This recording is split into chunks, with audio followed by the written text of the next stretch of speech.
결론을 좀 먼저 말씀드리자면, 그러면 지금이라도 지금 목동 달려가야 되냐? 네. 근데 가지 마세요. 지금 재건축 아파트가 비싸잖아요. 막 30억 한다면서요. 20억, 30억 하죠. 네, 근데 여기가 가성비 아파트예요?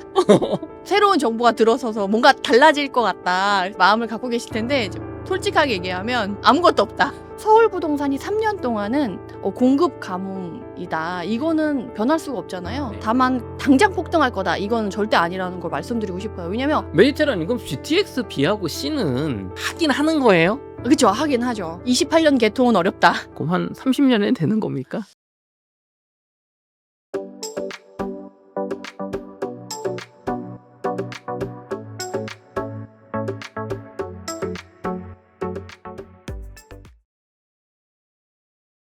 메디테라님 모셨습니다. 테라님 안녕하세요. 네, 반갑습니다. 네, 지난번에도 그 부동산 인사이트 많이 나눠주셨는데, 네네. 이제 이재명 대통령이 당선이 되고 지금 대통령이 취임을 하셨죠. 네, 그쵸. 그래서 많은 분들이 네. 부동산 정책 궁금하다. 네네. 그리고 지금 시황이 어떠냐 네네. 되게 많이들 궁금해 하시는데, 좀 어떤 내용 준비해 주셨나요? 사실 지금 새로운 정부가 들어서서 뭔가 달라질 것 같다. 그래서 기대 반, 두려움 반 이렇게 마음을 갖고 계실 텐데, 솔직하게 얘기하면 아무것도 없다. 아무것도 없다. 왜냐면 후보 시절에 얘기했던 거 이후로 네. 아직 뭔가 얘기를 한 게 없고, 그리고 지금 후보 시절에도 그랬고 지금도 그런 게, 부동산을 지금 건드리면 안 좋다. 이런 기조가 좀 있어요. 괜히 긁어부스럼 낼 필요 없다. 이런 게 후보 시절에도 있었고, 그때도 뭐 부동산 관련 정책을 물어보면 얘기를 안 할 수는 없으니까 기본적인 본인의 생각만 얘기를 했지, 뭐 세밀하게 뭔가 어떻게 하겠다, 정책을 뭐 하겠다 이런 게 전혀 없었거든요. 근데 지금 당선되고 나서도 사실 명분은 있어요. 요즘 경제가 지금 마이너스 0.2% 성장률인데 그렇죠. 지금 다른 거 신경 쓸 새가 있냐, 경제하기도 바쁘다. 명분이 또 너무 명확해서 부동산은 지금 건드리고 있지 않고 딱히 나온 건 없어요. 그렇지만 우리가 예상해 볼 수는 있죠. 네네. 이전에 해왔던 기조들이 있으니까. 그래서 그걸 토대로 이제 좀 준비를 하는 건 너무 중요하다 싶을 것 같아요. 왜냐면 우리가 이전에도 문재인 정부 때도 봤지만 되게 갑작스럽게 네. 확 하잖아요. 준비할 새를 안 주죠. 맞아요. 그러니까 우리가 미리미리 좀 준비를 해야 돼서 사실은 아무것도 없지만 준비는 해야 된다라고 말씀을 드릴 수 있을 것 같아요. 그래서 지금 꼭 봐야 되는 걸 제가 준비를 해왔어요, 화면에. 그래서 지금 보면 공급은 늘리고 세금 규제는 줄인다라고 해서 이재명표 부동산 정책을 이제 얘기를 했었죠. 근데 그거에 대한 세부적인 건 하진 않았는데, 이게 굵직굵직한 게 이제 4개 정도 있는 거예요. 그래서 신도시를 개발하겠다. 이거를 결국엔 4기 신도시 쪽으로 얘기를 한 거거든요. 근데 막상 이렇게 디테일하게 들여다보면 사실 4기 신도시라고 얘기를 할 만큼의 규모는 아닌 것 같아요. 그냥 지금 공급이 부족하고 청년주택 부족하고 하니까 그냥 역세권, 교통 라인을 주변으로 해서 그 옆에 주택들을 좀 공급해 줄게 정도의 뉘앙스인 거지, 우리가 1기 신도시, 2기 신도시 뭐 몇백만부터 이렇게 해가지고 세대수를 공급하겠다 정도의 규모는 지금 어렵다고 봐요. 그리고 이따가 뭐 1기 신도시부터 쭉 또 말씀을 드릴 테지만 3기 신도시도 이제 시작했거든요. 또 다시 이거를 교통 라인을 교통편 중심으로 해서 청년들이 출퇴근 편하게 할 수 있는 주택들을 마련해 주겠다라는 정도지, 이거를 규모를 크게 해서 뭘 하겠다라는 걸로 4기 신도시로 말하기는 아직 조금 너무 규모를 키운 게 아닌가 싶어요. 그래서 우선 그 정도만 알고 계시면 좋을 것 같고, 사실 두 번째가 제일 중요해요. 재건축 재개발을 활성화하겠다.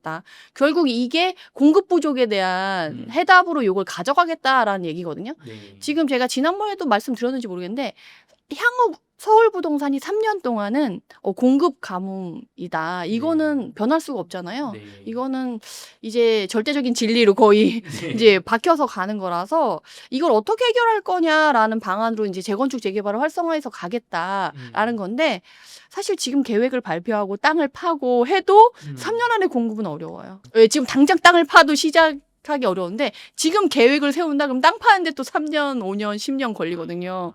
그러니까 사실 이 재건축 재개발 활성화를 한다고 해도 지금 3년 내 공급 부족은 어떻게 할 수가 없어서 향후 전세가 상승과 매매가 상승은 어쩔 수 없다라고 우선 준비를 해야 되는 부분이 있고, 다만 당장 폭등할 거다, 이건 절대 아니라는 걸 말씀드리고 싶어요. 왜냐면 어떤 분들 당장 폭등할 거니까 당장 움직여, 이렇게 또 불안을 조성하고 공포심을 조성하시는 약간 전문가분들이 있고 또 유튜브 유튜버분들이 계시거든요.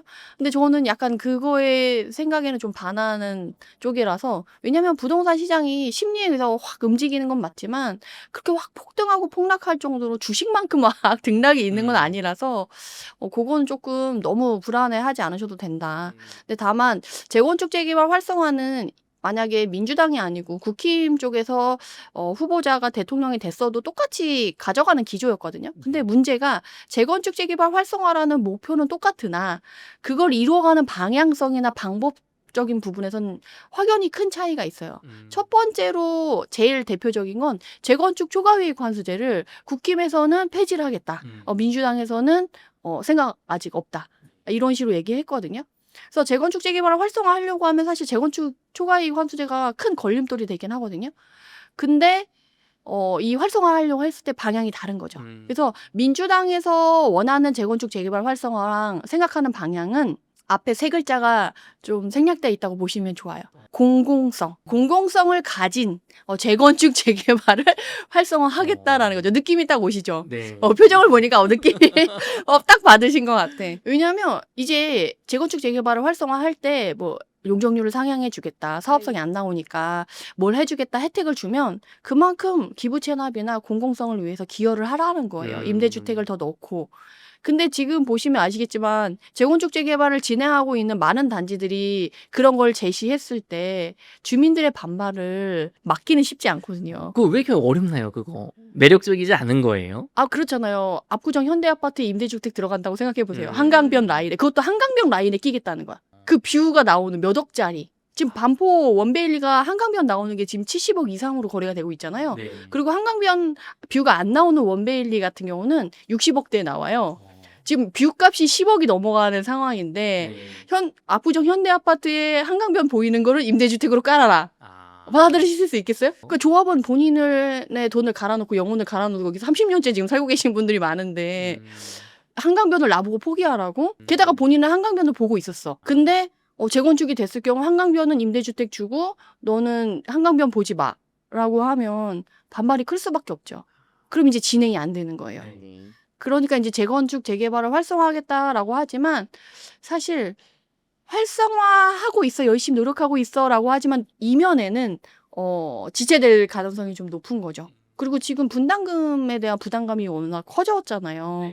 예전에는 재건축을 할 때 일반 분양분이 많이 나와서 일반 분양분을 높게 팔아서 기존에 있었던 조합원들은 본인 돈을 안 들이고 그냥 새 아파트로 바꿔주는 걸로 생각을 해서 많이 활성화됐었지만 지금은 기본 분담금이 5억부터 시작하거든요. 5억 밑으로 나오면 너무 감사합니다. 막 약간 이런 분위기예요. 근데 5억부터 시작하는데 과연 분담금 5억을 추가로 낼 수 있는 지역과 구역과 단지들은 한계가 있거든요. 아파트 값이 5억이야. 근데 분담금이 5억 내래. 그럼 또 젠트리피케이션이 또 일어나면서 기존 원주민들이 다 나가야 되거든요. 그럼 사업성이 또 안 나오고 이게 진행이 안 되는 부분이 있어서 사실 재건축 재개발을 활성화한다라고 했을 때 그냥 뭐 안전진단 완화해줄게, 패스트 트랙으로 속도를 빨리 하게 해줄게, 그 절차를 간소화해줄게, 이것만으로는 한계가 있어요. 그래서 사실 재건축 재개발 활성화하겠다라고 하지만 이게 공급 부족을 얼마나 완화시킬 수 있느냐에는 답은 나와 있다. 어렵다. 3년 내 공급 부족은 이미 물 건너갔고 5년 후에 공급 부족을 더 야기하지 않게끔 뭔가 활성화하겠다라고 했을 때도 사실은 미지수예요. 그래서 이런 부분들을 여러분들이 좀 챙기시는 게 좋겠다. 그래서 사실 이게 또 1기 신도시랑 연결이 되거든요. 재건축 재개발 활성화하는 첫 번째 단으로 1기 신도시 선도지구를 지금 발표를 했고 나가고 있는데 사실 선도지구 발표 이후로 분위기가 더 암울했잖아요. 근데 이재명 대통령이 당선된 이후로 이재명 아파트 얘기 들어보셨죠? 그래서 이재명 아파트가 있으니까 1기 신도시가 이제 갈 수 있을 거야 라고 또 기대하시는 분들이 있어요. 그래서 요번에 예비 사업자 지정한다라고 또 이게 발표를 해서 약간 또 으쌰으쌰 하는 분위기를 또 약간 일으키려고 하는 분위기가 있어서 이따가 뭐 1기 신도시 얘기를 할 때 조금 더 자세하게 말씀드리도록 하겠습니다. 어쨌든 이런 정책들은 한계가 있다. 공급 부족이나 뭐 이런 것에 좀 제한이 있고 그리고 활성화하더라도 가이드가 어느 관점에서 하느냐에 따라서 이게 좀 달라질 수 있다라는 걸 좀 챙기시면 좋을 것 같고, 그다음에 세금 규제를 최소화하겠다라고 얘기를 나왔는데 여기에 대한 언급이 너무 많거든요. 사실 이거에 대해서 내가 어떻게 하겠다라고 정확하게 찝어서 얘기한 적은 없어요. 그러니까 뉘앙스를 보고 우리가 해석해야 되는 상황인 거예요. 약간 코끼리 다리 만지는다는 느낌으로 세금을 어떻게 해나갈 거다라고 이제, 왜냐면 세금은 이전에 문재인 정부 때 그냥 바로 발표해서 적용을 해버리니까 움직일 여지를 안 주고 하고 당장 이제 집을 팔고 나서 세금을 낼 수 있는 상황이 아니고 있는 호주머니에서 월급에서 내야 되는 상황이거나 이제 대출을 받아서 세금을 내야 될 정도로 급박하게 움직이는 부분이 있어서 우리가 답답하게 코끼리 다리 만지듯이 예측을 해야 되지만 그래도 준비를 해야 되는 이유가 바로 그런 이유들이거든요. 그렇게 했을 때 이제 국토보유세를 안 하겠다라고 얘기했어요. 이전 대선에서는 국토보유세를 걷어서 그걸로 기본소득, 기본주택, 뭐 기본 정책들 시리즈가 있었잖아요. 네. 그러니까 그런 것들을 하겠다라고 했는데 그것 때문에 오히려 더 안 좋아졌다. 그래서 이제 그건 안 하겠다라고 얘기를 했는데, 사실 이 국토보유세 얘기가 나온 이유가 원인이 있을 거 아니에요. 왜 네. 이걸 했을까? 기본소득을 하고 싶어서 했을까라고 했을 때, 그럼 기본소득 안 하겠다라고 하면 이 국토보유세 안 할 수도 있는 거잖아 라고 생각할 수 있죠. 근데 너무 단순한 생각이에요. 한 번 더 생각하셔야 돼요. 아, 그래요? 왜냐면 이전에 윤석열 정부 때도 그렇고 이재명 정부 때도 그렇고 문제가 뭐냐면, 이재명 정부가 딱 그 들어가서 제일 먼저 맞닥뜨린 거는 사실 빈 곳간이었을 거예요. 재정 적자가 이미 오래 지속되어 왔고 세수 확보가 어렵다, 세수가 부족하다는 얘기는 이미 이전부터 많이 나왔던 얘기거든요. 이재명 정부 들어와서 어머 곳간이 이 정도로 적을 줄 몰랐어라고 이제 아마 정권을 이양받으면서 그거에 대한 대책을 할 텐데, 그거에 대한 대책이 지금 아무것도 나오고 있지 않아요. 그러면서 이제 경제 관련해서 AI 반도체에 뭐 우선 뭐 30조, 20조를 지원을 하겠다. 뭘 하겠다. 이번에 또 25만 원 국민들한테 주겠다라는 또 뉴스가 최근에 또 나왔잖아요. 네.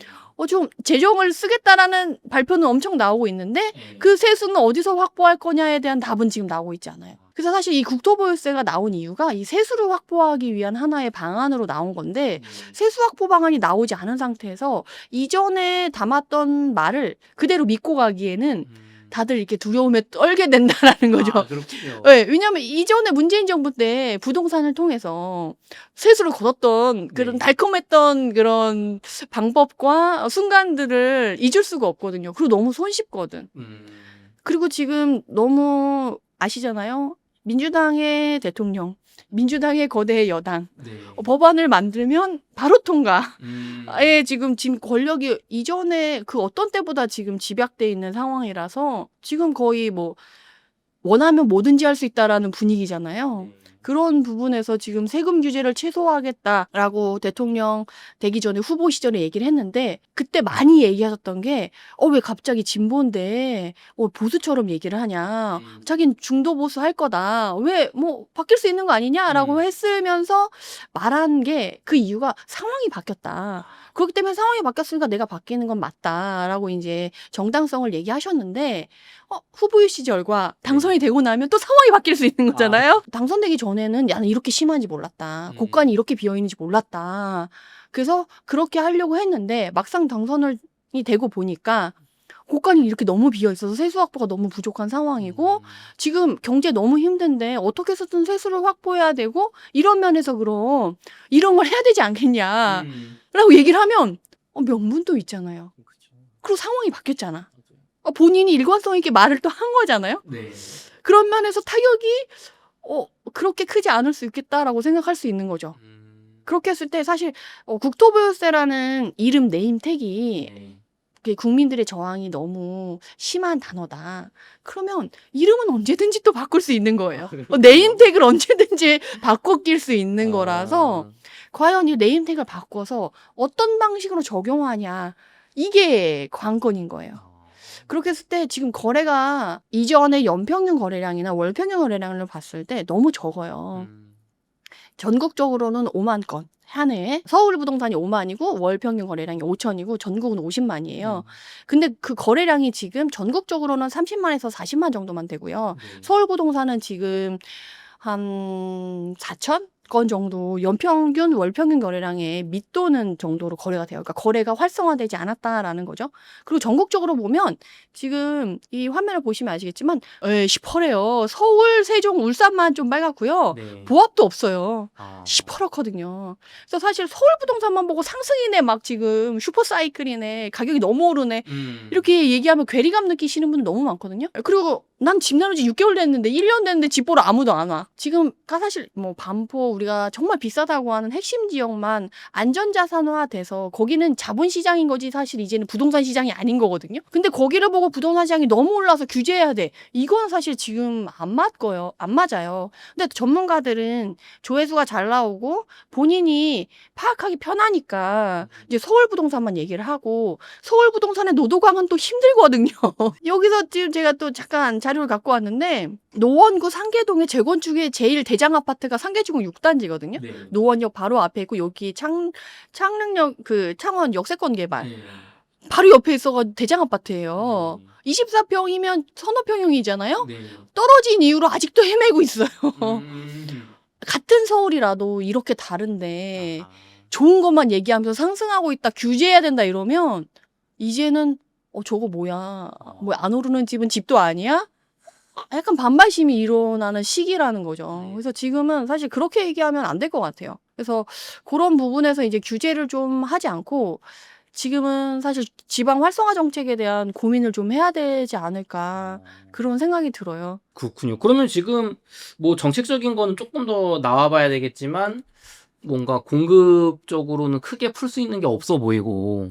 빵 떠네뜨가 아니잖아요. 네, 그렇죠, 그렇죠. 세금은 뭐 조금 더 민주당 기조대로 거둘 가능성이 높다라고 보이는데 여기 광역교통시설 확충이라고 했네, GTX 관련해서. 네네. 사실 이번에 올해 비상계엄 터진 이후로 SOC나 이런 시설 공공재 GTX 관련해서 뭐 지하화라던가 뭐 이런 예산이 책정이 돼서 분배가 됐어야 되는데 그게 아무것도 안 됐어요, 사실. 그래서 거의 뭐 GTX A가 개통된 이후로 뭐 B, C 착공해서 막 진행을 하겠다는데 얘네들도 지금 다 거의 멈춘 상태예요. 예산 배분이 3월에 이미 끝나고 그거와 관련된 관련 사업들이 진행이 됐어야 되는데 3월에 예산이 안 간 거예요.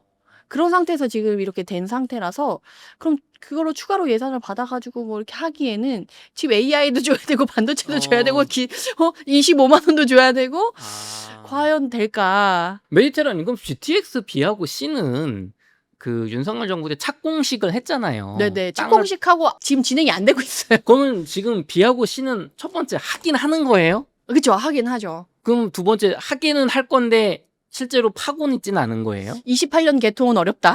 아, 그게 막 28년, 29년 뭐 이런 식으로 개통 예정을 네. 계획하고 목표를 세우고 가잖아요. 네. 그건 어렵다. 특히나 이번에 노원구 아까 얘기 나와서 말씀드리지만 노원구 월계동에 서울원 아이파크 강원도 역세권 개발을 끼고 완판을 하고 엄청 잘 됐잖아요. 거기가 되려고 하면 지금 GTX-C가 개통이 돼야 되거든요. 근데 쉽지 않을 거라는 거죠. 이게 28년 개통이 어려워요. 그래서 입주를 해도 당분간은 GTX 없이 가야 될 가능성이 있어서 그 이후에 집값이 어떻게 될지는 봐야 되는데 그 이후에 사실 공급 물량 부족하니까 집값이 떨어지진 않을 거예요. 전세가도. 그렇지만 GTX랑 광운대 역세권 개발 이렇게 해서 이제 완판을 했던 그런 좋은 분위기와는 좀 다르게 시작할 수는 있다. 이렇게 좀 대비를 하셔야죠. 그럼 한 30년에 되는 겁니까? 근데 이전에 수인분당선이나 뭐 이런 걸 봐도 개통을 한다고 해도 이게 예산이 없으면 우선 공사를 멈춰요. 그 상태에서 도로가 그냥 유지되거든요. 그러면 거기 사는 분들도 이 땅을 파서 막 그 가드레일을 치잖아요. 펜스를. 맞아요. 그 상태에서 그냥 지지부진 가는 거예요. 도로는 막혀 답답해 개통 언제 하냐 이 상태가 몇 년 중간중간에 뭐 이렇게 지속될 수는 있어요. 그리고 항상 개통한다고 하는데 제 시간에 개통한 사례가 별로 없어요. 그렇군요. 네네. 그러면 이제 GTX BC는 지난 뭐 문재인 정부 때부터 사실 계획된 거고 뭐 GTX D, E, F 뭐 별게 다 있던데. 네, 연장까지. 특히 D 노선 그리고 평택 연장 이런 거는 좀 얘기가 나온 게 있습니까? 평택도 열심히 으쌰으쌰 하고 있죠. 그래서 지금 어. 국토부에 본인들 연장하고 싶다. 연장할 때 돈 드는 거 있으면 본인들이 어떻게 삼성을 네. 이렇게 해가지고 돈도 이렇게 좀 원래 민자에서도 하고 시에서도 각자 예산을 내서 결국 돈이 있어야지 진행을 하는 거라서 돈을 어떻게든 마련해서 진행하고자 하는 의지는 커요. 특히 평택은 사실 천안아산도 하고 싶을 거예요. 해요.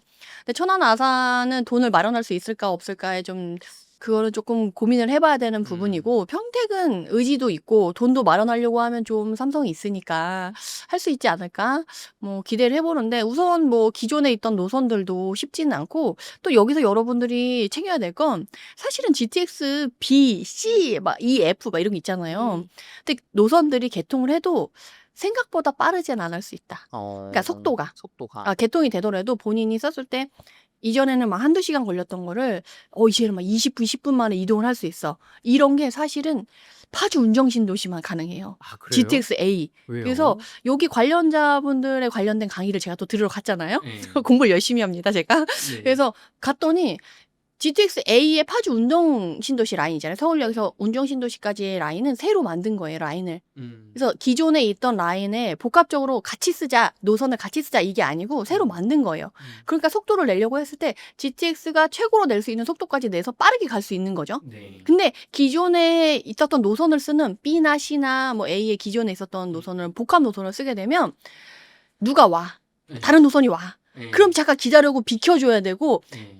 걔네들이 지나갈 동안 좀 속도를 완화해서 가거나 이런 조율을 해야 되는 상황이 생기는 거죠. 그래서 최고 속도를 뭐 100까지 낼 수 있다 하는데도 앞에 지하철이랑 부딪히면 안 되니까 속도를 70, 80으로 줄여서 간다거나 이런 식으로 이게 겹친다는 거죠. 그래서 사실 노선을 새로 깔고 하려면 시간이 엄청 오래 걸려요. 그래서 이제 빨리 개통하려고 보니까 기존 노선에서 조금 보완을 하거나 없는 노선만 깔아서 간다거나 이런 식으로 가다 보니까 속도가 원하는 만큼 안 나올 수 있다. 그래서 여기에 관련된 전문가분들은 사실 제대로 된 GTX 노선은 운정신도시 라인 하나뿐이지 않겠냐라고 얘기를 하시기도 해요. 사실 우리가 기대하는 것만큼 GTX가 그렇게 되진 않을 수 있다.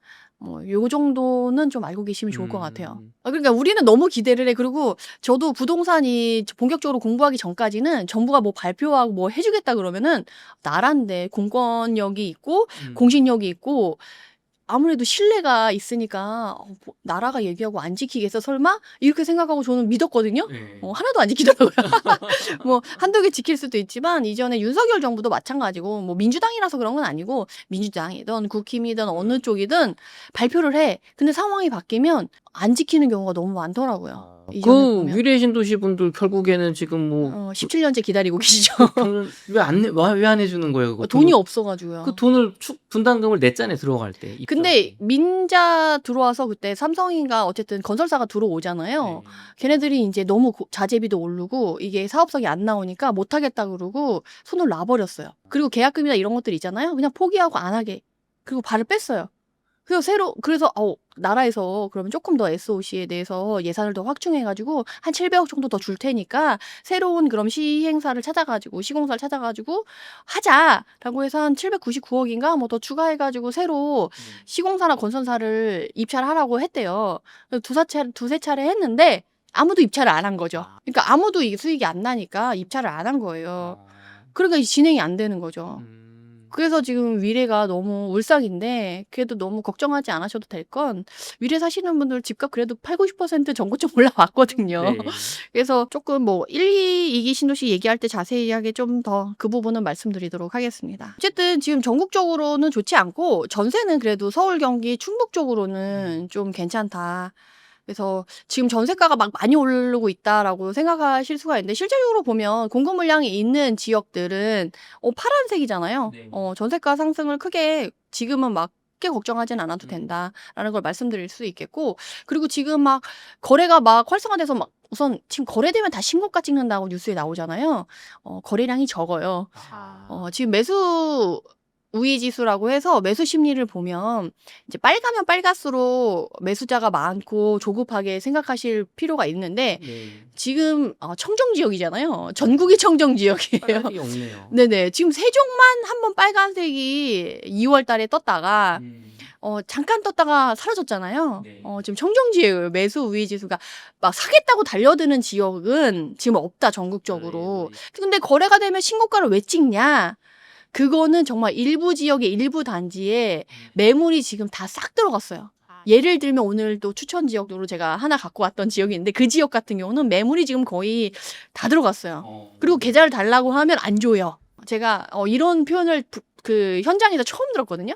보통 시세가 뭐 일주일 단위로 1,000만 원, 2천만 원 오른다. 일주일 단위로 뭐 1억씩 오른다. 이런 시기가 있었잖아요. 18년, 19년, 20년, 뭐 21년. 그런 시기가 있었는데 지금 거래가 되면 신고가를 찍는다고 하는 그 지역은요. 일주일이 뭐예요? 하루가 다르게 시세가 달라진다. 아. 그리고 거기에 더해서 시간 달라진다. 아침 시세와 오후 시세가 다르다. 이렇게까지 얘기를 해요. 아, 정말요? 왜냐면 계좌 달라고 하면 그 자리에서 5천만 원 오르고 1억 올리니까 그런 식으로 시간 이제 시세가 달라진다라고 얘기가 나와요. 그러니까 이제는 너무 양극화된 거죠. 전국이 지금 이렇게 청정 지역인데 일부 지역, 일부 단지만 그런 식으로 매물이 없고 거래가 되면 신고가를 찍고 이렇게 되는 거예요. 그래서 그거는 좀 참고하시면 좋을 것 같고 그리고 지금 제가 다른 데서 이런 얘기를 좀 많이 들었어요. 댓글에 많이 이제 유튜브 들으시는 분들이 많이 또 댓글 다는 게 그런 거예요.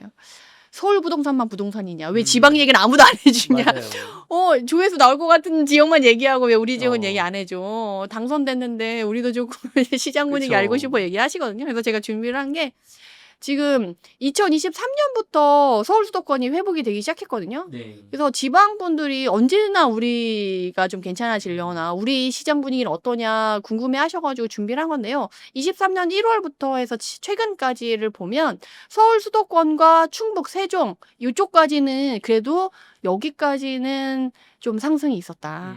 근데 그 외 지역은 아직도 좀 힘들다. 그래서 사실 지방에 사시는 분들이 지금 거주와 보유를 이제 분리해서 가려고 하는 게 앞으로도 좀 지속될 수 있을 것 같다. 그래서 이거의 관건은 이 똘똘한 한 채에 대한 기조를 정부에서 얼마나 흐트러뜨려 주냐 이거거든요. 그래서 지금 거래를 좀 풀어줘서 지방을 활성화하면 똘똘한 한 채로 안 가고 또 이 종부세라던가 보유세를 높이면 사람들이 세금이 무서워서 세금 때문에 부담스러워서 두 채를 가지고 있으면은 중과를 하니까 세 채를 갖고 있으면 중과를 하니까 지방 거 팔고 다 서울로 온단 말이에요. 이걸 풀어주려면 이런 보유 채수로 이제 중과를 한다거나 세금을 매기는 그런 기조를 흐트러뜨려야 되거든요. 과연 지금 민주당 정부가 그렇게 할 거냐 했을 때 이게 깨지지 않는다. 그럼 지방은 계속 가야 돼요. 이런 식으로. 근데 이게 깨져서 지방 활성화 정책으로 이제 지방은 취득세 중과 배제해 줄 거야. 이 보유주택에 대해서 개수가 많을수록 보유세, 종부세 뭐 이런 거 높이지 않을 거야. 이 두 개가 깨지면 이제 지방도 살아날 수도 있는 가능성이 있어요. 근데 그게 안 깨지면 지방은 앞으로도 계속 갈 거다. 라는 걸 조금 알고 계시면 좋을 것 같고 아까 얘기한 것처럼 전체 전국 거래량을 보면 아직도 연평균 거래량이나 월평균 거래량에 비해서 밑에 있잖아요. 지금 최근에 2, 3월에 활성화됐을지라도 월평균 거래량보다 밑에 내려와 있어요. 좋지는 않다. 그리고 2, 3월에 많이 된 게 전국적으로 봤을 때는 30에서 40이거든요. 근데 5월 달 보면 이제 30 정도로 내려왔고 서울뿐만 아니라 전국도 26년 이후로는 이제 공급이 부족한 게 맞아요. 물론 지역별로 몰려 있는 데는 좀 다르겠지만 그래서 전국적으로 여러분들이 좀 그걸 챙겨보시면 좋고 전국적으로 지금 보면 24년까지는 그래도 좀 있었어요. 근데 25년부터는 과잉되는 데가 인천, 대전.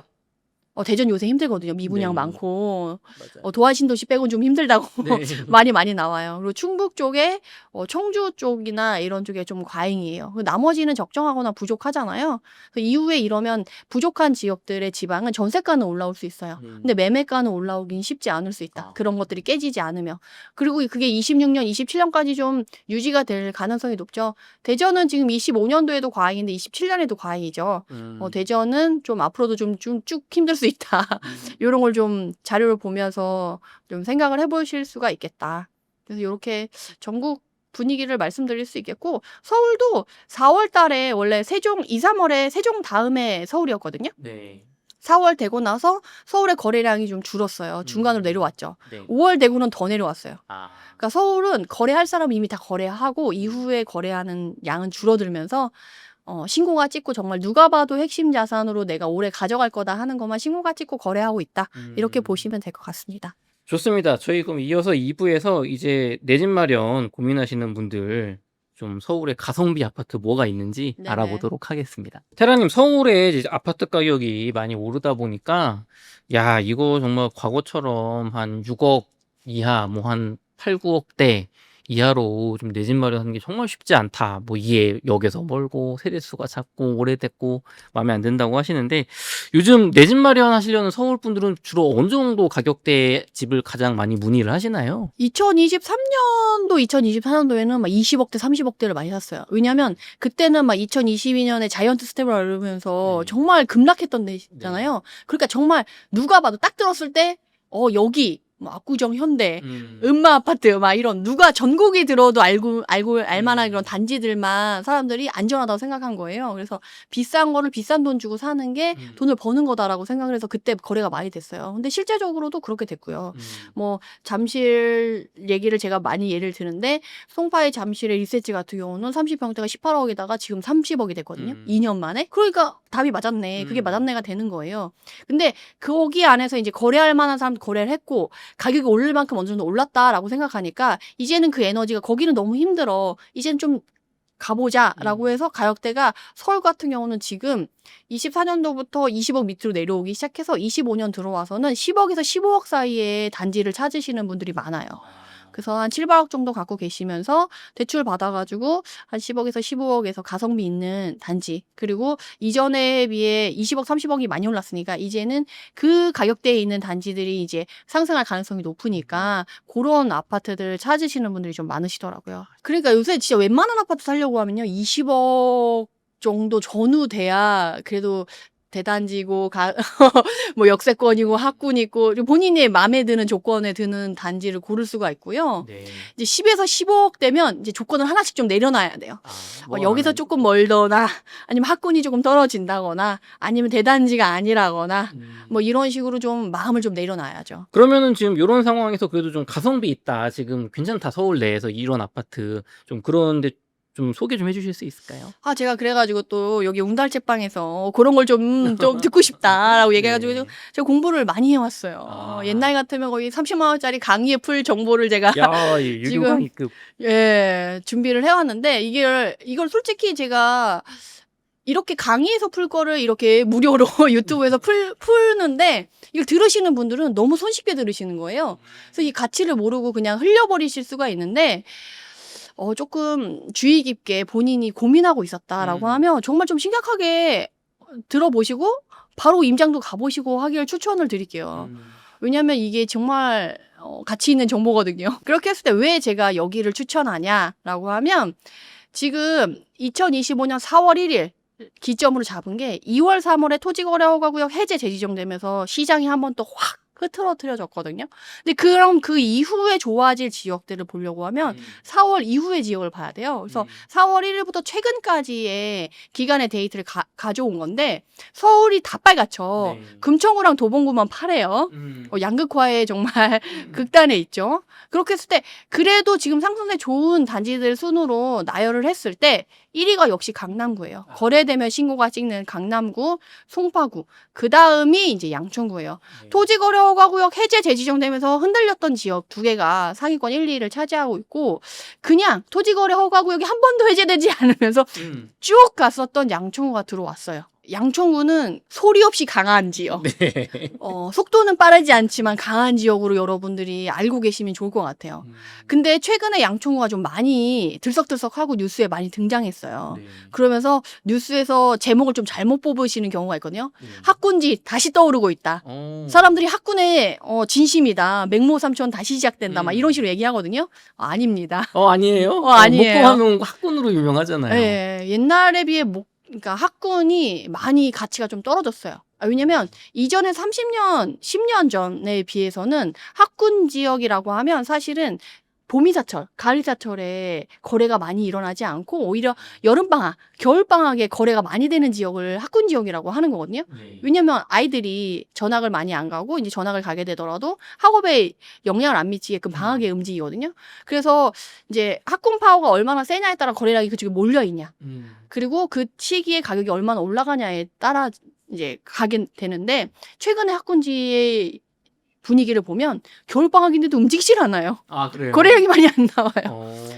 그리고 전세가도 생각보다 쉽지 않고, 어. 그러니까 많이 올라가거나 그 파워를 드러내지 않는데, 최근에 양초구가 움직인 건 학군 때문에 움직인 건 아니에요. 어. 재건축 때문에 움직인 거예요. 재건축 때문에 움직인 네네, 거예요? 재건축 때문에. 어. 왜냐면 요번에 이제 목동 신시가지 시리즈 1단지부터 14단지들이 이제 재건축을 으쌰으쌰 시작하면서, 어쨌든 이번에 정부가 들어서면서 대선이 시작되면서 재건축 재개발 활성화는 같은 기조로 가져가는 거고, 이건 바뀌지 않을 기조이기 때문에 이거 가도 된다.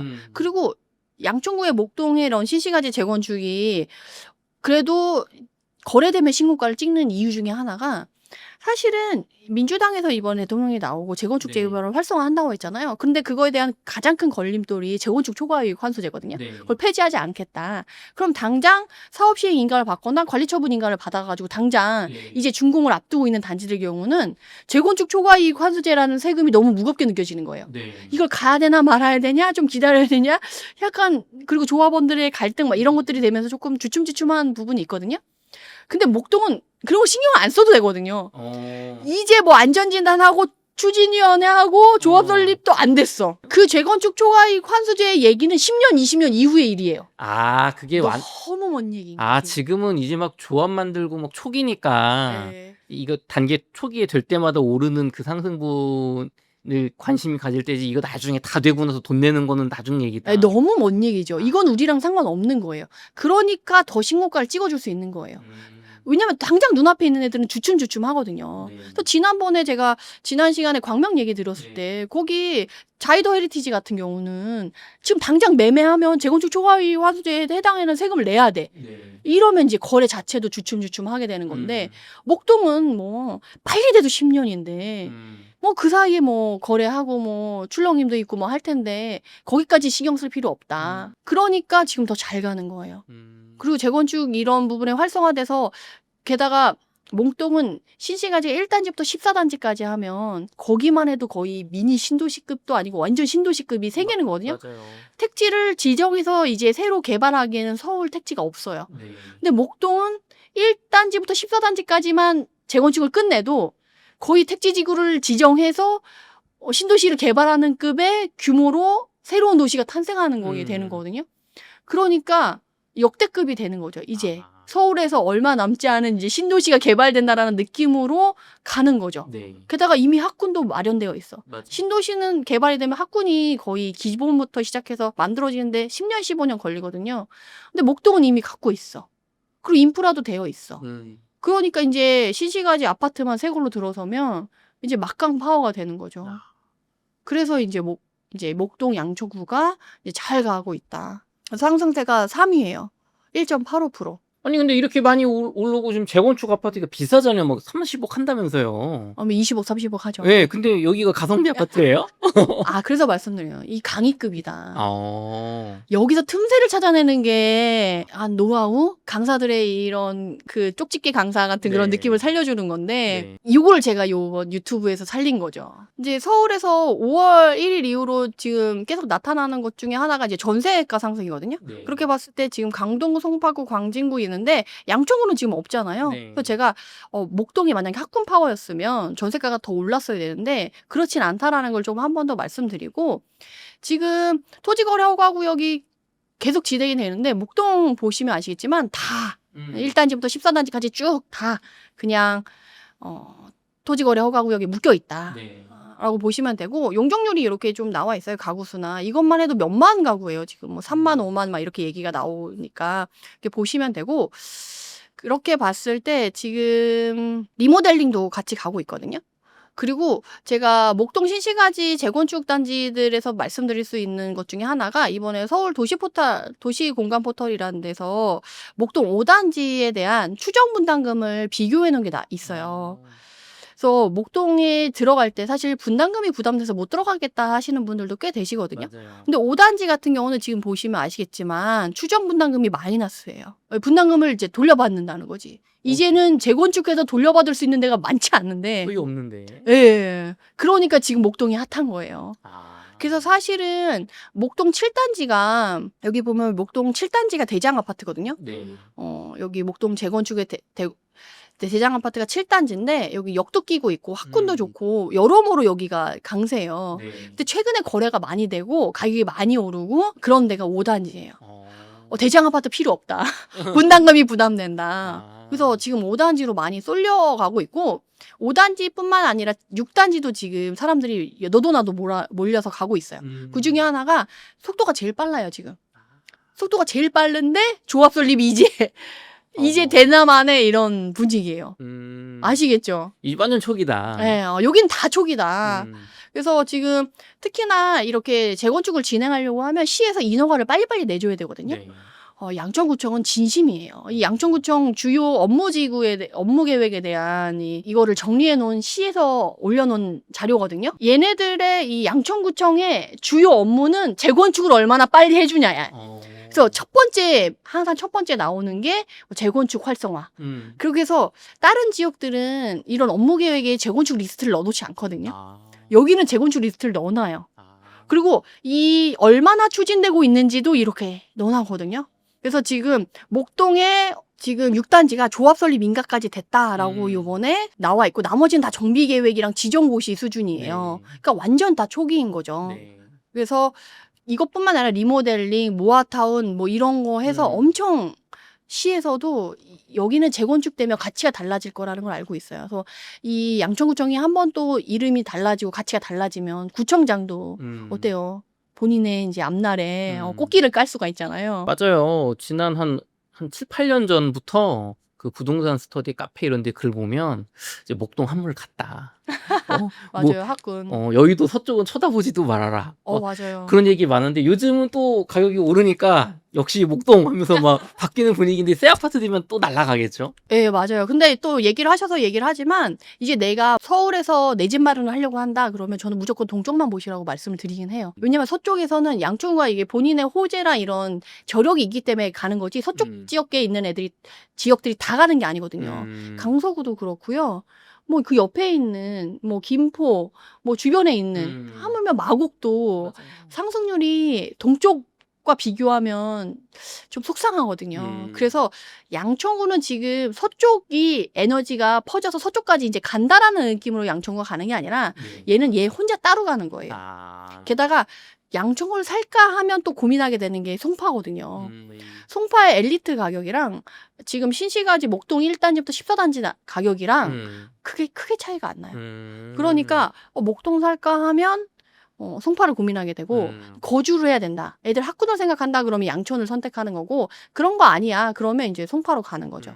그래서 그런 톤을 여러분들이 알고 선택을 하는 게 좋아요.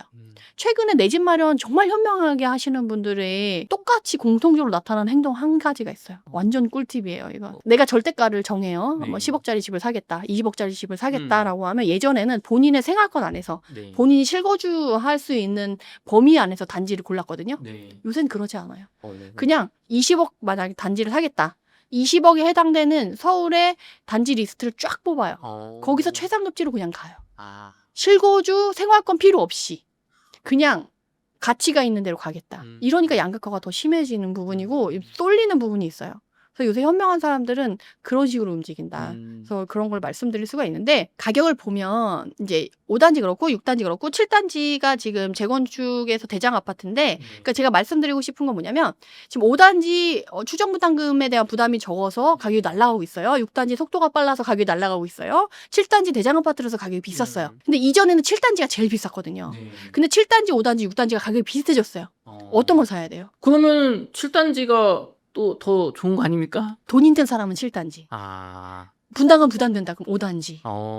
나는 빨리 되고 싶다. 내가 죽기 전에 빛을 보고 싶다. 그럼 6단지인데 사실 6단지 종합 설립했다고 해도 속도가 다른 거랑 비교했을 때 그럼 압도적으로 빠르냐라고 하면 사실 그것도 아니거든요. 그냥 분위기를 탔다라는 정도라서 사실은 전 6단지에 몰려가기보다는 차라리 그러면 5단지랑 7단지에서 고르는 게 더 낫지 않겠냐. 근데 여기서 보면 목동에 현장에 가면 이 목동을 부르는 이름이 따로 있어요. 신시가지 1단지부터 7단지까지는 앞단지. 그리고 8단지부터 14단지까지는 뒷단지라고 불러요. 그래서 앞단지가 좀 더 비싸요. 여기는 20억 이상만 살 수 있고 뒷단지 가면 20억 밑에도 볼 수 있어요. 어. 그래서 내가 가진 금액에 따라서 주력적으로 볼 단지를 보시는 게 좋을 것 같아요. 그리고 여기 단지 중에 특히 뒷단지 같은 경우는 저층 아파트, 고층 아파트가 섞여 있어요. 어. 지분율이 다르거든요. 네. 그러면 5단지의 추정 분담금이 마이너스 나온 걸 여기서도 어떻게 보면 좀 찾기는 어렵지만 저층 같은 경우는 지분율이 높거든요. 그러면 지분율이 높을수록 분담금이 적어질 수 있으니까 여기서 좀 알짜를 찾아볼 수가 있겠죠. 근데 문제는 매물이 많지 않다는 매물이 거. 없다. 매물이 많지 않다는 거. 그리고 지금 솔직히 제가 가성비에 있는 단지를 추천하는 건 여기 있는 신시가지 아파트가 아니에요. 여기가 아니에요? 네네. 여기가 아니고 네. 또 결론을 좀 먼저 말씀드리자면 네. 그러면 지금이라도 지금 목동 달려가야 되냐 네. 생각하시잖아요. 제가 이렇게 얘기하면 또 목동 비싼데 가야 돼? 지금 갈까? 라고 생각하시는 분들 많으실 거예요. 네. 근데 가지 마세요. 가지 마요. 얘기해놓고 가지 말래. 뭐야 이거. 막 이런 이렇게 장점들이 막 있다고 얘기했는데. 네네. 길게 보시라는 거예요. 지금 분위기가 탔잖아요. 네. 여기에 올라타는 건 저는 사실 내가 최고가를 찍어주는 건 솔직히 저는 자존심 상한다고 생각해서 안 가는데 이거 자존심 문제가 아니지. 들어갈 수 있을 때 들어가라라고 얘기하기도 해요. 근데 올 초에 비해 지금 이 목동 신시가지 같은 경우는 지금 3억에서 5억이 올랐어요. 와, 많이 지금 올랐어. 3개월에서 5개월 사이에 지금 3억에서 5억이 올랐거든요. 실거래가는 3억 오른 게 찍혀져 있고요. 실제 매물로 가보면 거의 5억이 올라 있는 호가가 나와 있어요. 근데 그 5억 올라 있는 호가의 매물도 쉽게 주려고 하지 않아요. 그러니까 결국 내가 살 때는 5억 높은 가격에 사야 된다라는 거죠. 근데 저는 지금 사지 말라고 해요. 왜냐면 1기 신도시 윤석열 대통령 당선되기 전에 1기 신도시 마스터 플랜 뭐 이렇게 해가지고 1기 신도시를 개발하겠다. 특별법 제정하겠다 해서 1기 신도시 완전 날라갔거든요. 맞아요. 근데 당선되고 나서 마스터 플랜이 3년 걸려 하니까 푸식 하면서 가격이 흔들리고 쫙 빠졌어요. 목동도 과연 그런 게 한 번도 없을까요? 저는 있을 거라고 생각해요. 이후에 재건축 재개발 활성화하겠다라고 했지만 어쨌든 얘기한 것처럼 민주당에서 공공성을 강화할 거고 주민의 갈등이 일으킬 거고 그럼 중간에 흔들릴 거고 시간이 딜레이 되면서 또 이 실망 매물 나오면서 가격이 흔들릴 거거든요. 근데 굳이 내가 그 긴 시간 동안에 이제 세금을 또 내야 되고 대출도 일으켜서 사야 될 텐데 그 필요 경비 다 들어가면서 빨리 살 필요가 있냐. 가격적인 메리트가 없는 상황에서 전 그렇지 않다는 거예요. 근데 제가 여기 와서 얘기하는 건 지금부터 모니터링을 시작해서 그 흔들림이 있을 때 들어갈 걸 준비해야지 막 이슈화 됐을 때 보면 이미 끝났다는 거예요. 끝났다. 지금은 끝난 거예요. 상태예요. 이미 끝난 상황인 거지. 올 초에 샀어야지. 그 전에 샀었어야지. 그러니까 이걸 미리 준비하려면 대기하고 보고 있어야 되니까 지금 보자는 거예요. 그러면 지금 신시간이 너무 비싸니까 못 사. 네. 그래서 제가 틈새를 가져왔다라고 말씀을 드리는 거예요. 그거를 저희가 이어서 3부에서 하고 그럴까요? 지금 여기까지는 제목은 목동 재건축 아파트 지금 사지 말아라. 너무 비싸다. 요걸로 2부를 마무리하고 3부에서 그럼 양천구에 지금 목동에 근처에 가성비 있는 아파트 진짜 네네. 좀 우리 시청자분들이 노려볼 만한 한 9억에서 한 15억 사이 네네. 요 정도 되는 아파트는 찾아보도록 하겠습니다.